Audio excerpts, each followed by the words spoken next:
actually haven't done anything like this before. I don't think I've ever, publicly said my testimony. So if you see my face get red or like my voice start shaking, just pretend you didn't see that.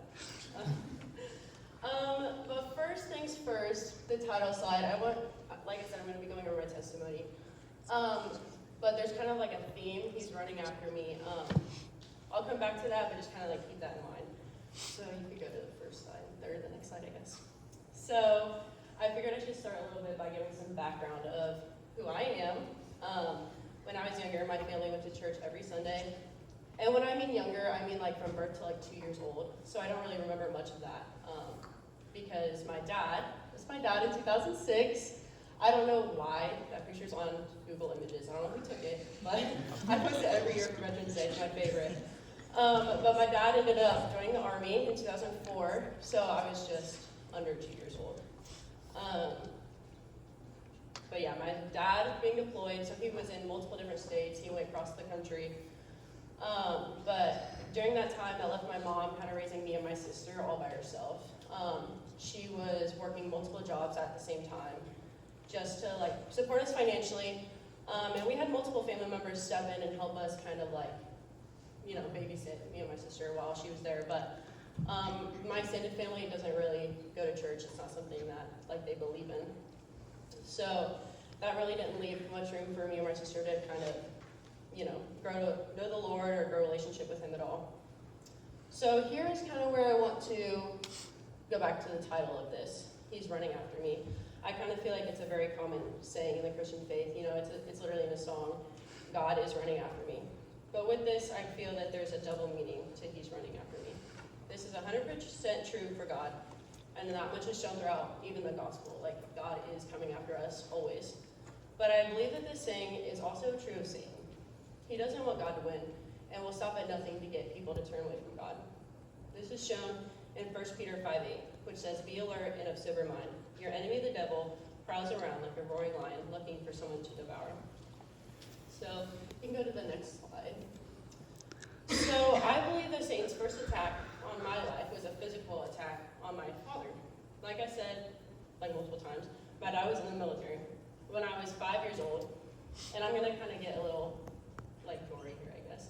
My dad and 2 others were in an explosion in Iraq. A bomb was buried under the surface of the ground by the Iraqi military, specifically to hurt American soldiers who were deployed over there. And my dad and 2 other men drove over in a Humvee, which is a military vehicle, for those of you who don't know. They were just patrolling one night, drove over it, and it set off the bomb. My dad was the only survivor, and this is a little gross and intense. And he was found floating in and out of consciousness, and his legs were barely attached to his body. They were hanging on by, literal threads. The medics on the scene didn't know if my dad was going to make it through the night. And I thought we barely went to church before, but after my dad got hurt, that would be another 10 more years before I went to church again. And I would still be going without the rest of my family. I know that my dad is blessed to survive, but he doesn't think so and still doesn't to this day. And he wrestled for a long time about why he was the one to survive instead of the 2 18-year-olds who were with him. And he was in a deep depression and struggled with PTSD for many years and still does to this day. However, my dad's resilience and never giving up on being a loving parent and father, despite everything that he went through, was a gift from God that I know that I didn't see until much, much later. I feel that Satan intended this event to shut me out of my faith completely, wondering, why my dad, why did he have to go through something so traumatic, not dramatic. Why did my mom have to become a full-time caretaker of my dad because he couldn't take care of himself anymore? Why did my sister and I have to go the next year and a half without seeing our parents because they were in DC trying to repair his whole lower body? Now, I want to do a little update. My dad is alive. He can walk. He has his legs. He's just missing a couple toes. But this verse comes to mind from Genesis 15:20, which says, "You have intended to harm me, but God intended it for good." Satan's authority rests on God's sovereignty. Satan can only do what God allows him to do. And I know that there's a reason my family went through what we went through, even if I still don't understand why. And I may never know why, but I can rest in knowing that God can use my experiences to help someone else. For example, like Ty said earlier, I'm applying to law school after this. I'm applying right now, but I'll go next year sometime.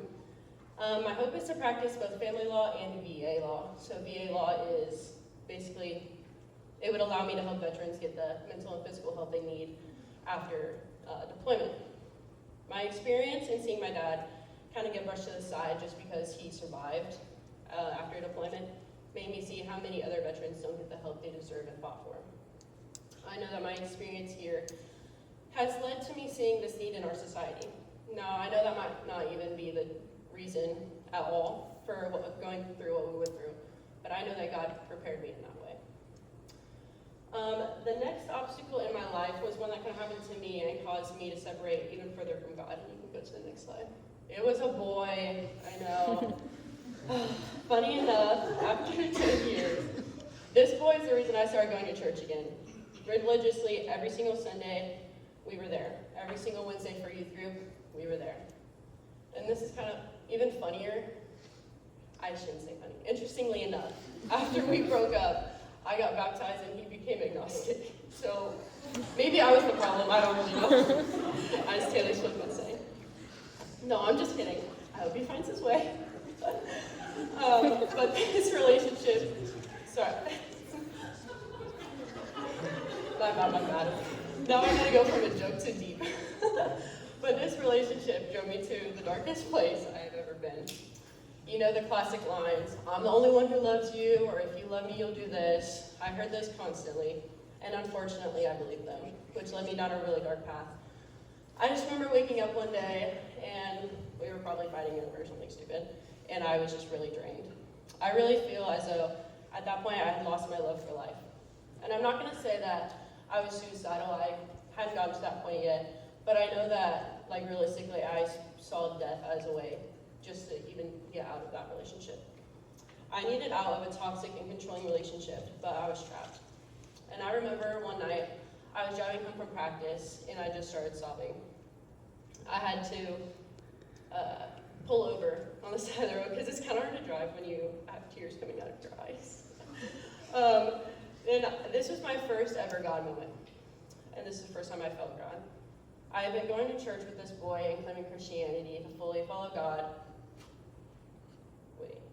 Sorry, I lost my form. I had been going to church with this boy and claiming Christianity, but I was living in the exact opposite of the faith. I was at the point where I knew I had to either fully follow God or fully reject the faith. And for some reason, I just couldn't reject it. I cried out to God to save me, to give me a way out. And once you know it, God met me where I was. I instantly felt that he had been there all along, just waiting for me to choose him. And I finally chose to open that door. Psalm 46:1 says, God is our refuge and strength, and ever-present help in trouble. I was in trouble, and God helped me escape that relationship. He pulled some strings, talked to some people, made a way for me to get out. The very next day, so I kid you not, crying side of the road, begging to God, crying out to him. The very next day, I get pulled out of class to be questioned about what that guy, had done in a relationship to me. And I won't go into all that because I really want to focus on how God showed up for me rather than the situation that happened. But I can say that that was the beginning of the end of our relationship. Everything came out about the kind of guy he was, and he wasn't allowed back in school for the rest of the year. I was finally free, and I was finally free in Christ. After that relationship, my life was still not easy. Everybody knew my business and his business. But what I took away from this entire thing was that I knew that a God who showed up for me at my lowest was greater than any other thing I could ever chase on this earth. I knew that Satan could never have me again. He might be running after me still, but I know that God is running after me even harder. 1 John 4:4 says, "You are from God, little children, and have overcome them, because greater is he who is in you than he who is in the world." Sometimes all it takes is you reaching out first. If there's anyone who's here tonight who's looking for a sign to go all in, let it be this one. I don't know where I'd be if I had never opened that door and let God in, but I know that I wouldn't be here. I know that I wouldn't be at Ohio Christian University for sure. And I know that there will be more obstacles in my life. That much is guaranteed. I know that I'm not promised an easier life just because I'm a Christian. 2 Timothy 3:12 says, "All who desire to live in God All who desire to live in a godly world in Christ Jesus will suffer. At the end of the day, the devil works hard, but our God works harder. I know that God has a plan to use me in all the things that I went through to build his kingdom. So let God start using you. I want to close with this verse from James 4:8, which says, "Come near to God, and he will come near to you." I guess to close this all off, I just want to say, let Satan run after you, because at the end of the day, God is at the finish line just waiting for you to go to him.